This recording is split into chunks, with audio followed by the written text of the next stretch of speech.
आता तो मंगल क्षण आलेला है। मैं डॉक्टर दीपक टिळक जी से निवेदन करता हूं कि 41वां लोकमान्य टिळक राष्ट्रीय पुरस्कार भारत के सम्माननीय प्रधानमंत्री श्री नरेंद्र मोदी जी को प्रदान करें। लोकमान्य टिळक वापरत असत असेच उपरणे, जे उपर्ण लोकमान्य टिळक वापरत असत तशाच पद्धतीचं खास उपर्ण बनवून घेतलेलं आहे आदरणीय पंतप्रधानजींसाठी।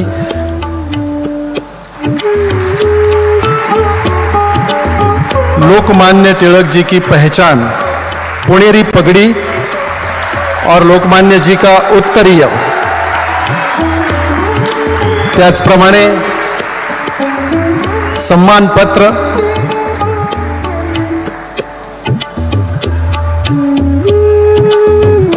आणि एक विशिष्ट अशी बनवलेली ट्रॉफी, ज्या ट्रॉफीमध्ये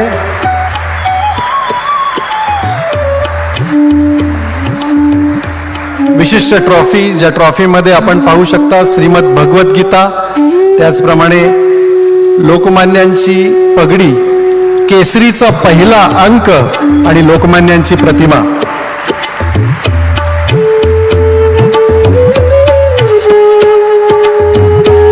एक विशेष बात है, इस समारोह की 1 लाख रुपए की धनराशि दी जाती है, जे आदरणीय पंतप्रधान मोदीजींच्या सूचनेनुसार नमामि गंगे प्रोजेक्टला डोनेट करण्यात आलेली आहे।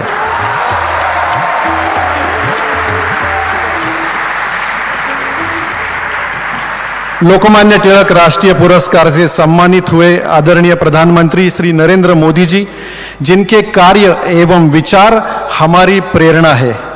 आदरणीय मोदी जी, आपल्या कार्य कौशल्यामुळे, आपल्या कार्य कर्तृत्वामुळे आपण संपूर्ण जगामध्ये लोकप्रिय प्रधानमंत्री आहात, तरीही तुम्ही स्वतःला प्रधान सेवक म्हणवता आणि म्हणून आम्हा सगळ्यांना तुम्ही खूप आवडता। मैं आपसे प्रार्थना करता हूं, इस शुभ अवसर पर आप आपके मन की बात कहे। जी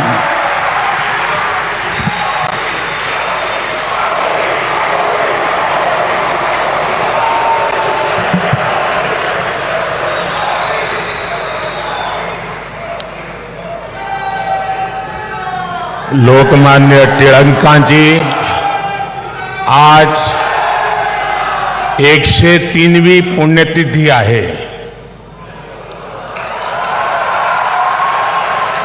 देशाला अनेक महानायक देण्याच्या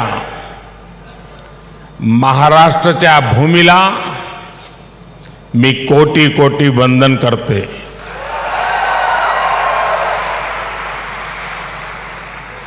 कार्यक्रम में उपस्थित आदरणीय श्री शरद पवार जी, राज्यपाल श्रीमान रमेश बैस जी,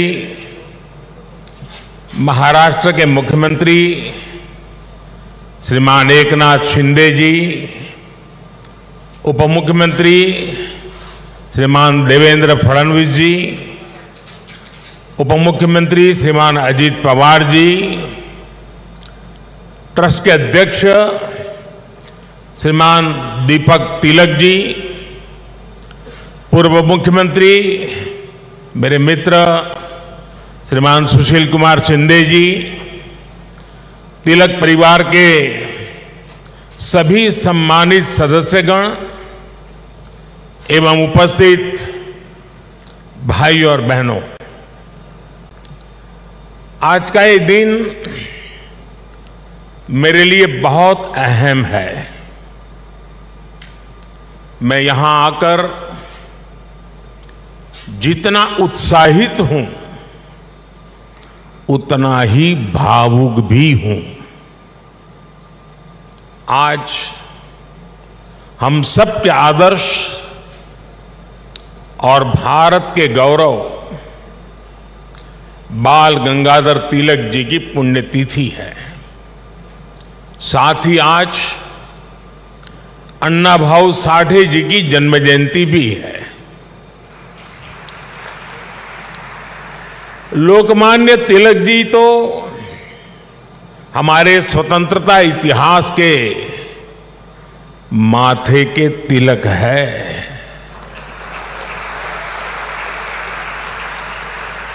साथ ही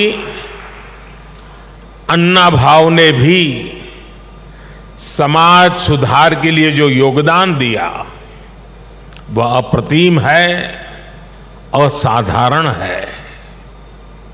मैं इन दोनों ही महापुरुषों के चरणों में श्रद्धापूर्वक नमन करता हूं।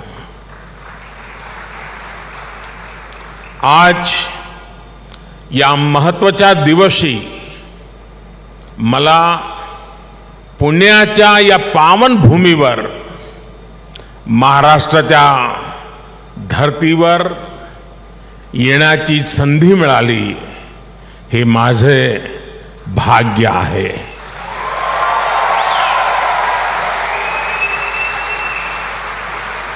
ये पुण्य भूमि छत्रपति शिवाजी महाराज की धरती है।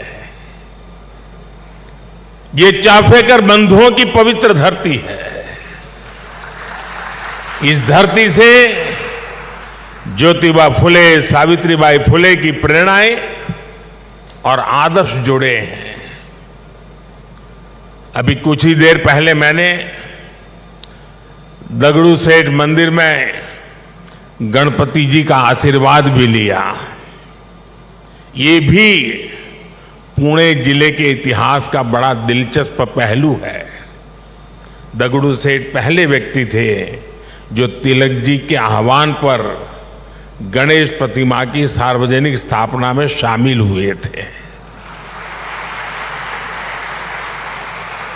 मैं इस धरती को प्रणाम करते हुए इन सभी महान विभूतियों को श्रद्धापूर्वक नमन करता हूं। साथियों, आज पुणे में आप सबके बीच मुझे जो सम्मान मिला है ये मेरे जीवन का एक अविस्मरणीय अनुभव है। जो जगह, जो संस्था सीधे तिलक जी से जुड़ी रही हो उसके द्वारा लोकमान्य तिलक नेशनल अवार्ड मिलना मेरे लिए सौभाग्य की बात है। मैं इस सम्मान के लिए हिंद स्वराज संघ का और आप सभी का पूरी विनम्रता के साथ हृदय से आभार व्यक्त करता हूं। और मैं ये भी कहना चाहूंगा, अगर ऊपर ऊपर से थोड़ा नजर करें तो हमारे देश में काशी और पुणे दोनों की एक विशेष पहचान है। विद्वत्ता यहां पर चिरंजीव है, अमरत्व को प्राप्त हुई है।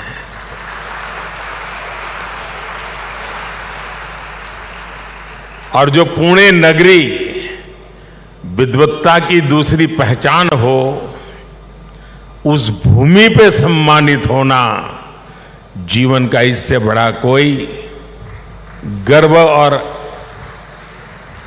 संतोष की अनुभूति देने वाली घटना नहीं हो सकती है। लेकिन साथियों, जब कोई अवार्ड मिलता है तो उसके साथ ही हमारी जिम्मेदारी भी बढ़ जाती है। आज जब उस अवार्ड से तिलक जी का नाम जुड़ा हुआ हो तो दायित्व बोध और भी कई गुना बढ़ जाता है। मैं लोकमान्य तिलक नेशनल अवार्ड को 140 करोड़ देशवासियों के चरणों में समर्पित करता हूं।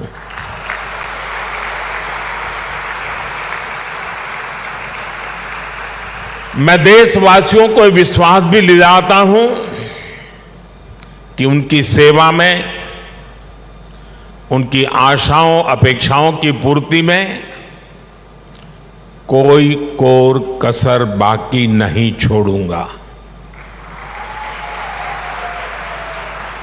जिनके नाम में गंगाधर हो, उनके नाम पर मिले इस अवार्ड के साथ जो धनराशि मुझे दी गई है वो भी गंगा जी को समर्पित कर रहा हूं। मैंने पुरस्कार राशि नमामि गंगे परियोजना के लिए दान देने का निर्णय लिया है। साथियों, भारत की आजादी में लोकमान्य तिलक की भूमिका को, उनके योगदान को कुछ घटनाओं और शब्दों में नहीं समेटा जा सकता है। तिलक जी के समय और उनके बाद की स्वतंत्रता संग्राम से जुड़ी जो भी घटनाएं और आंदोलन हुए, उस दौर में जो भी क्रांतिकारी और नेता हुए, तिलक जी की छाप सब पर थी, हर जगह थी। इसलिए खुद अंग्रेजों को भी तिलक जी को the father of the Indian unrest कहना पड़ा था। तिलक जी ने भारत के स्वतंत्रता आंदोलन की पूरी दिशा ही बदल दी थी। जब अंग्रेज कहते थे कि भारतवासी देश चलाने के लायक नहीं है, तब लोकमान्य तिलक ने कहा कि स्वराज्य हमारा जन्मसिद्ध अधिकार है। अंग्रेजों ने धारणा बनाई थी कि भारत की आस्था, संस्कृति, मान्यताएं, ये सब पिछड़ेपन का प्रतीक है। लेकिन तिलक जी ने इसे भी गलत साबित किया। इसलिए भारत के जनमानस ने न केवल खुद आगे आकर तिलक जी को लोकमान्यता दी, बल्कि लोकमान्य का खिताब भी दिया। और जैसा अभी दीपक जी ने बताया, स्वयं महात्मा गांधी ने उन्हें आधुनिक भारत का निर्माता भी कहा। हम कल्पना कर सकते हैं कि तिलक जी का चिंतन कितना व्यापक रहा होगा, उनका विजन कितना दूरदर्शी रहा होगा। साथियों, एक महान नेता वो होता है जो एक बड़े लक्ष्य के लिए न केवल खुद को समर्पित करता है, बल्कि उस लक्ष्य की प्राप्ति के लिए संस्थाएं और व्यवस्थाएं भी तैयार करता है। इसके लिए हमें सबको साथ लेकर आगे बढ़ना होता है, सबके विश्वास को आगे बढ़ाना होता है। लोकमान्य तिलक के जीवन में हमें ये सारी खूबियां दिखती हैं। उन्होंने अंग्रेजों ने जब उन्हें जेल में डाला, उन पर अत्याचार हुए, उन्होंने आजादी के लिए त्याग और बलिदान की पराकाष्ठा की। लेकिन साथ ही उन्होंने टीम स्पिरिट के, सहभाग और सहयोग के अनुकरणीय उदाहरण भी पेश किए। लाला लाजपत राय और बिपिन चंद्र पाल के साथ उनका विश्वास, उनकी आत्मीयता भारतीय स्वतंत्रता संग्राम का स्वर्णिम अध्याय है। आज भी जब बात होती है तो लाल बाल पाल के तीनों नाम एक त्रिशक्ति के रूप में याद किए जाते हैं। तिलक जी ने उस समय आजादी की आवाज को बुलंद करने के लिए पत्रकारिता और अखबार की अहमियत को भी समझा। अंग्रेजी में तिलक जी ने, जैसा शरद राव ने कहा, द मराठा साप्ताहिक शुरू किया। मराठी में गोपाल गणेश अगरकर और विष्णु शास्त्री चिपळूणकर जी के साथ मिलकर उन्होंने केसरी अखबार शुरू किया। 140 से भी ज्यादा समय से केसरी अनवरत आज भी महाराष्ट्र में छपता है, लोगों के बीच पढ़ा जाता है। ये इस बात का सबूत है कि तिलक जी ने कितनी मजबूत नींव पर संस्थाओं का निर्माण किया था। साथियों, संस्थाओं की तरह लोकमान्य तिलक ने परंपराओं को भी पोषित किया। उन्होंने समाज को जोड़ने के लिए सार्वजनिक गणपति महोत्सव की नींव डाली। उन्होंने छत्रपति शिवाजी महाराज के साहस और आदर्शों की ऊर्जा से समाज को भरने के लिए शिव जयंती का आयोजन शुरू किया। ये आयोजन भारत को सांस्कृतिक सूत्र में पिरोने के अभियान भी थे और इनमें पूर्ण स्वराज की संपूर्ण संकल्पना भी थी। यही भारत की समाज व्यवस्था की खासियत रही है। भारत ने हमेशा ऐसे नेतृत्व को जन्म दिया है जिसने आजादी जैसे बड़े लक्ष्यों के लिए भी संघर्ष किया और सामाजिक बुराइयों के खिलाफ नई दिशा भी दिखाई। आज की युवा पीढ़ी के लिए यह बहुत बड़ी सीख है।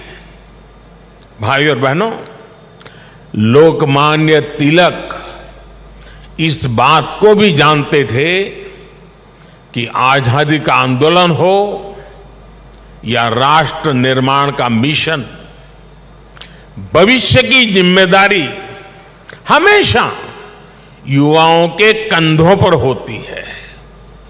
वो भारत के भविष्य के लिए शिक्षित और सक्षम युवाओं का निर्माण चाहते थे। लोकमान्य में युवाओं की प्रतिभा पहचानने की जो दिव्य दृष्टि थी, इसका एक उदाहरण हमें वीर सावरकर से जुड़े घटनाक्रम में मिलता है।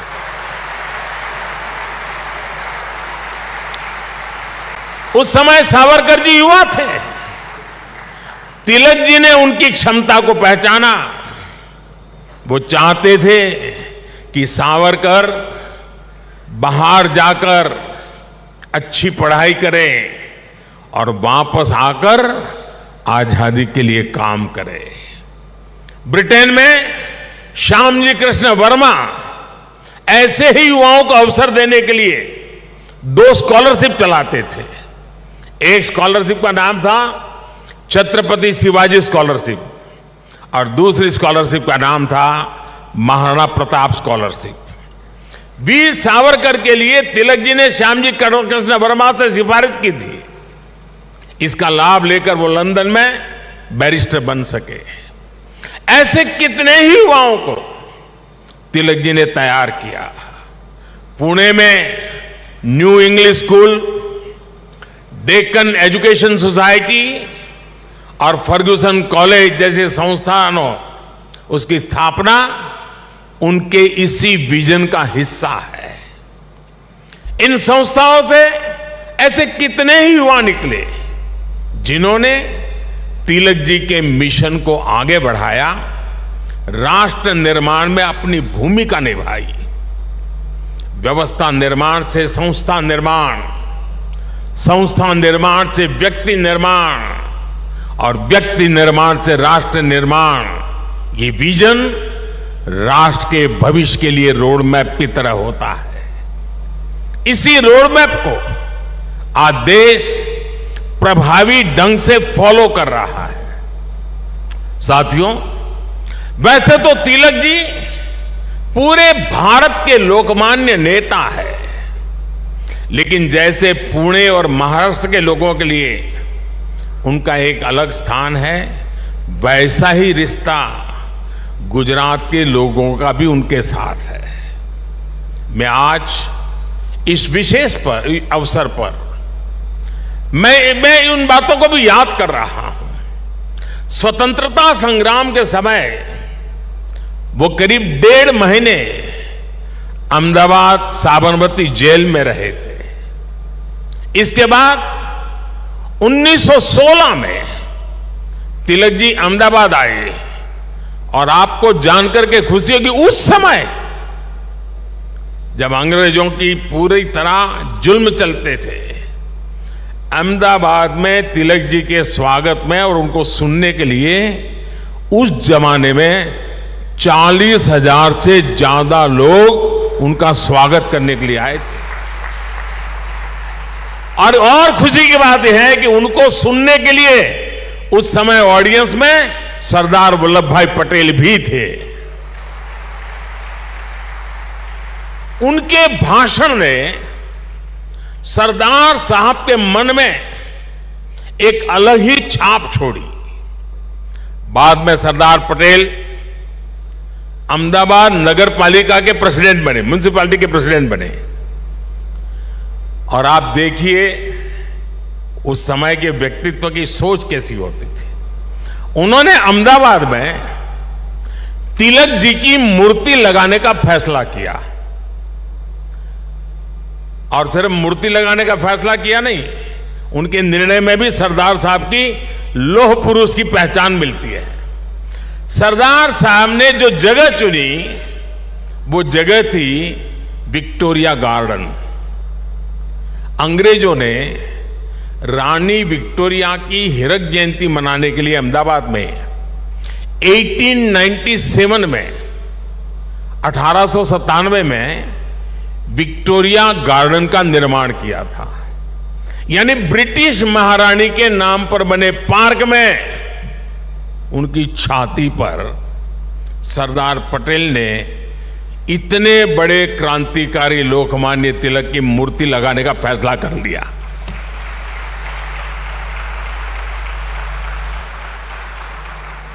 और उस समय सरदार साहब पर इसके खिलाफ कितना ही दबाव पड़ा, उन्हें रोकने की कोशिश हुई, लेकिन सरदार तो सरदार थे।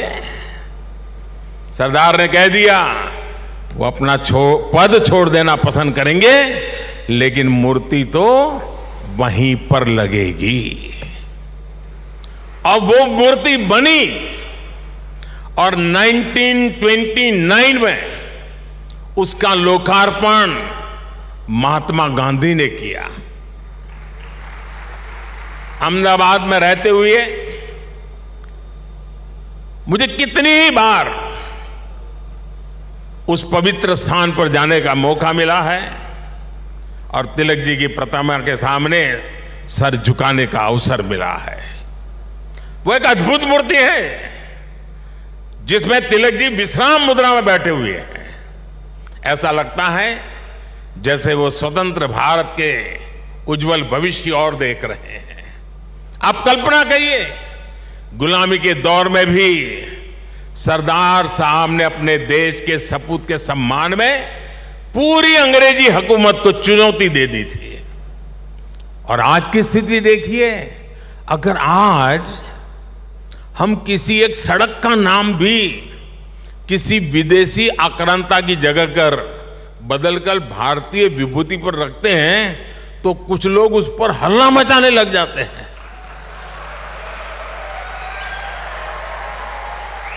उनकी नींद खराब हो जाती है। साथियों, ऐसा कितना ही कुछ है जो हम लोकमान्य तिलक के जीवन से सीख सकते हैं। लोकमान्य तिलक गीता में निष्ठा रखने वाले व्यक्ति थे। वो गीता के कर्मयोग को जीने वाले व्यक्ति थे। अंग्रेजों ने उन्हें रोकने के लिए उन्हें भारत के दूर पूरब में मांडले की जेल में डाल दिया, लेकिन वहां भी तिलक जी ने गीता का अपना अध्ययन जारी रखा। उन्होंने देश को हर चुनौती से पार पाने के लिए गीता रहस्य के जरिए कर्मयोग की सहज समझ दी, कर्म की ताकत से परिचित करवाया। साथियों, बाल गंगाधर तिलक जी के व्यक्तित्व के एक और पहलू की तरफ मैं आज देश के युवा पीढ़ी का ध्यान आकर्षित करना चाहता हूं। तिलक जी की एक बड़ी विशेषता थी कि वो लोगों को खुद पर विश्वास करने के बड़े आग्रही थे और करना सिखाते थे। वो उन्हें आत्मविश्वास से भर देते थे। पिछली शताब्दी में जब लोगों के मन में ये बात बैठ गई थी कि भारत गुलामी की बेड़ियां नहीं तोड़ सकता, तिलक जी ने लोगों को आजादी का विश्वास दिया। उन्हें हमारे इतिहास पर विश्वास था, उन्हें हमारी संस्कृति पर विश्वास था, उन्हें अपने लोगों पर विश्वास था, उन्हें हमारे श्रमिकों उद्यमियों पर विश्वास था, उन्हें भारत के सामर्थ्य पर विश्वास था। भारत की बात आते ही कहा जाता था, यहां के लोग ऐसे ही हैं, हमारा कुछ नहीं हो सकता। लेकिन तिलक जी ने हीन भावना के इस मिथक को तोड़ने का प्रयास किया, देश को उसके सामर्थ्य का विश्वास दिलाया। साथियों, अविश्वास के वातावरण में देश का विकास संभव नहीं होता। कल मैं देख रहा था, पुणे के ही एक सज्जन श्रीमान मनोज पोचाट जी ने मुझे एक ट्वीट किया है। उन्होंने मुझे 10 साल पहले की मेरी पुणे यात्रा को याद दिलाया है। उस समय जिस फर्ग्यूसन कॉलेज की तिलक जी ने स्थापना की थी, उसमें मैंने तब के भारत में ट्रस्ट डेफिसिट की बात की थी। अब मनोज जी ने मुझे आग्रह किया है कि मैं ट्रस्ट डेफिसिट से ट्रस्ट सरप्लस तक की देश की यात्रा के बारे में बात करूं। मैं मनोज जी का आभार व्यक्त करूंगा कि उन्होंने इस अहम विषय को उठाया है। भाइयों और बहनों, आज भारत में ट्रस्ट सरप्लस पॉलिसी में भी दिखाई देता है और देशवासियों के परिश्रम में भी झलकता है। बीते 9 वर्षों में भारत के लोगों ने बड़े बड़े बदलावों की नींव रखी, बड़े बड़े परिवर्तन करके दिखाए। आखिर कैसे भारत दुनिया की 5वीं सबसे बड़ी अर्थव्यवस्था बन गया? ये भारत के लोग ही हैं जिन्होंने ये करके दिखाया। आज देश हर क्षेत्र में अपने आप पर भरोसा कर रहा है और अपने नागरिकों पर भी भरोसा कर रहा है। कोरोना के संकट काल में भारत ने अपने वैज्ञानिकों पर विश्वास किया और उन्होंने मेड इन इंडिया वैक्सीन बनाकर दिखाई और पुणे ने भी उसमें बड़ी भूमिका निभाई। हम आत्मनिर्भर भारत की बात कर रहे हैं क्योंकि हमें विश्वास है कि भारत ये कर सकता है। हम देश के आम आदमी को बिना गारंटी का मुद्रा लोन दे रहे हैं क्योंकि हमें उसकी ईमानदारी पर, उसकी कर्तव्य शक्ति पर विश्वास है। पहले छोटे छोटे कामों के लिए आम लोगों को परेशान होना पड़ता था। आज ज्यादातर काम मोबाइल पर एक क्लिक पर हो रहे हैं। कागजों को अटैच करने के लिए आपके अपने हस्ताक्षर पर भी आज सरकार विश्वास कर रही है। इससे देश में एक अलग माहौल बन रहा है, एक सकारात्मक वातावरण तैयार हो रहा है और हम देख रहे हैं कि विश्वास से भरे हुए देश के लोग देश के विकास के लिए कैसे खुद आगे बढ़कर काम कर रहे हैं। स्वच्छ भारत आंदोलन को इस जन विश्वास ने ही जन आंदोलन में बदला। बेटी बचाओ बेटी पढ़ाओ अभियान को इस जन विश्वास ने ही जन आंदोलन में बदला। लाल किले से मेरी एक पुकार पर कि जो सक्षम हैं उन्हें गैस सब्सिडी छोड़नी चाहिए, लाखों लोगों ने गैस सब्सिडी छोड़ दी थी। कुछ समय पहले ही कई देशों का एक सर्वे हुआ था। इस सर्वे में सामने आया कि जिस देश के नागरिकों को अपनी सरकार में सबसे ज्यादा विश्वास है, उस सर्वे ने बताया उस देश का नाम भारत है। ये बदलता हुआ जनमानस, ये बढ़ता हुआ जनविश्वास भारत के जन जन की प्रगति का माध्यम बन रहा है। साथियों, आज आजादी के 75 वर्ष बाद देश अपने अमृतकाल को कर्तव्य काल के रूप में देख रहा है। हम देशवासी अपने अपने स्तर से देश के सपनों और संकल्पों को ध्यान में रखकर काम कर रहे हैं। इसलिए आज विश्व भी भारत में भविष्य देख रहा है। हमारे प्रयास आज पूरी मानवता के लिए एक आश्वासन बन रहे हैं। मैं मानता हूं कि लोकमान्य आज जहां भी उनकी आत्मा होगी वो हमें देख रहे हैं, हम पर अपना आशीर्वाद बरसा रहे हैं। उनके आशीर्वाद से, उनके विचारों की ताकत से हम एक सशक्त और समृद्ध भारत के अपने सपने को जरूर साकार करेंगे। मुझे विश्वास है हिंद स्वराज संघ तिलक के आदर्शों से जन जन को जोड़ने में इसी प्रकार आगे आकर के अहम भूमिका निभाता रहेगा। मैं एक बार फिर इस सम्मान के लिए आप सभी का आभार प्रकट करता हूं। इस धरती को प्रणाम करते हुए, इस विचार को आगे बढ़ाने में जुड़े हुए सबको प्रणाम करते हुए मैं मेरी वाणी को विराम देता हूं। आप सबका बहुत बहुत धन्यवाद।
लोकदर्शन मराठी चॅनलला सबस्क्राईब करा, बेल बटनला क्लिक करा व लाईक करायला विसरू नका।